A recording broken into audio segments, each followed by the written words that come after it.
Mabuhay! Magandang araw sa inyong lahat. Alam mo ba ang baybayin? Ito ang sinaunang paraan ng pagsusulat ng mga sinaunang Tagalog.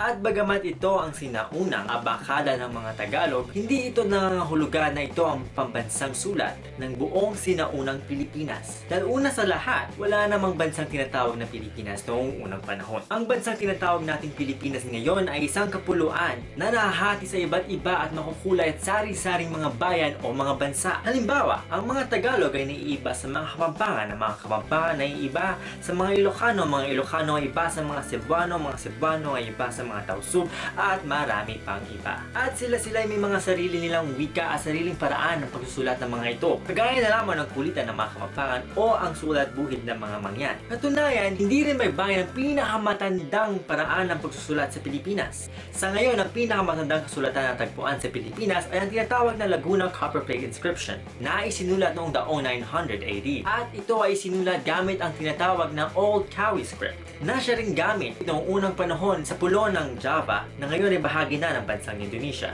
Ano naman ngayon? Ang baybayin ang pinakakilala at pinakasikat sa mga sinauna at katutubong paraan ng pagsusulat sa Pilipinas. At naniniwala akong mahalagang bahagi ito ng ating kasaysayan at ng ating kultura. Ngunit hindi ba mas mahalagang bahagi nito ang pagkilala at pag-unawa sa makulay at mayamang kasaysayan ng pagsusulat sa Pilipinas? Bago tayo magsulong ng anumang batas na tanging ang baybayin lamang ng mga Tagalog ang kinikilalang opisyal na pambansa at sinauna at katutubong paraan ng pagsusulat. Dahil kung baybayin lamang ang ating kikilalanin sa batas, ito ay hindi makatarungan sa makulay at mayamang kasaysayan at katutubong sulat ng Pilipinas. At para sa karagdagang kaalaman, i-click lamang ang mga links sa video description sa ibaba at malaya rin kayo mag-iwan ng inyong opinyon o komento sa ibaba. Ako po si QB Raulio at hanggang sa muli, paalam!